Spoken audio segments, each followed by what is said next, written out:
Yesterday, after achieving a quote ludicrous rate of progress, Elon Musk released his AI chatbot and large language model Grok 4 and claims it's the smartest AI in the world along with the trust me bro benchmarks to back it up. It can achieve perfect SAT scores every time and outperforms almost every grad student in every discipline.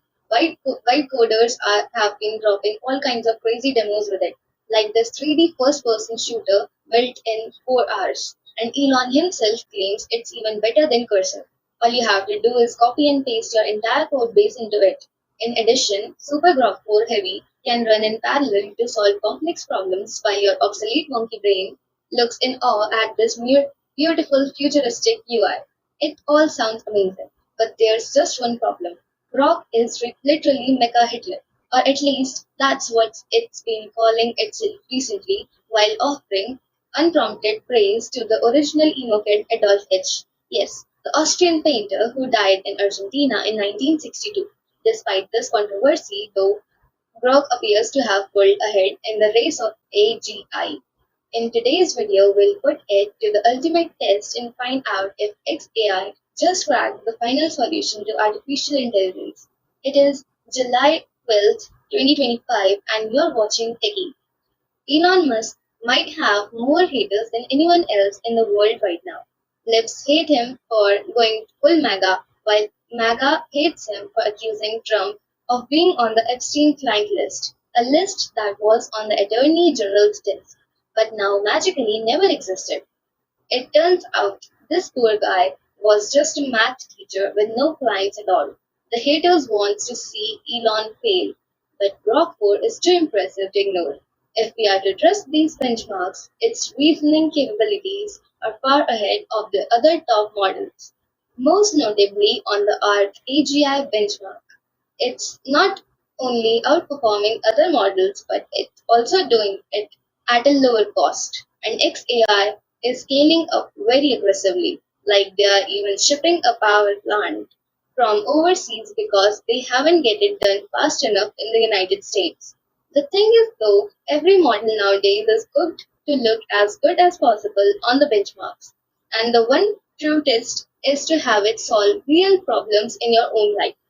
You can use Grok 4 for just $30 per month. Or if you are not already broke from OpenAI, Pro, Claude Max, and Gemini Ultra, you can use Super Grok 4 Heavy for just $300 per month, a version with the higher rate limits and the ability to run multiple agents in parallel. But one problem in my life is building still 5 apps with runes. So let's see if we can make Grok 4 build a simple to-do app with this stick. I've tried this prompt with every other AI tool out there, but none have been able to satisfy me.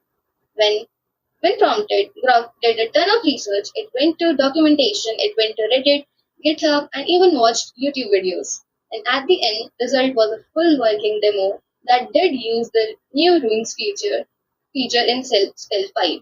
However, when I looked a little more closely at the code, I noticed it was using some legacy syntax that required some manual debugging. Overall, Grok's coding capabilities seem to be on par with the other big models, but it's missing a CLI tool like Claude Code. However, if it's as good as they say it is, why can't it just build its own CLI tool? Well, actually, it can, and that's exactly what this guy did. If we are truly advancing into the singularity, AI can and should be building all of its own tooling at this point. Pretty cool. But if you are still afraid to use it because of Hitler, you'll be happy to know that Elon said it was manipulated into saying this. Maybe that's true, maybe not. But in general, Grok has far fewer guard rails on offensive speech compared to other mainstream models. And this gives the end user the ability to steer it in unique ways that some might find offensive. But AI is now writing more of our code than ever. But according to a recent Microsoft study, it still sucks at debugging, which is why you should check out Sentry.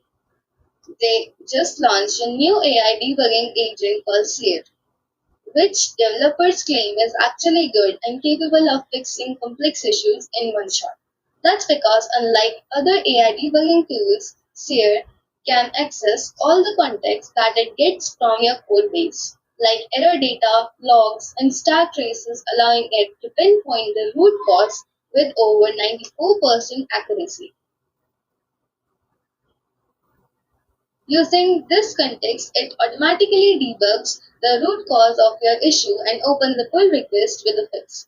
Try out Seer for free today at century.io/Fireshift. This has been a code report. Thanks for watching, and I will see you in the next. If you had not already subscribed to this YouTube channel, do it now and press the bell icon so you don't miss any update. Until then, bye bye. I'll see you in the next video.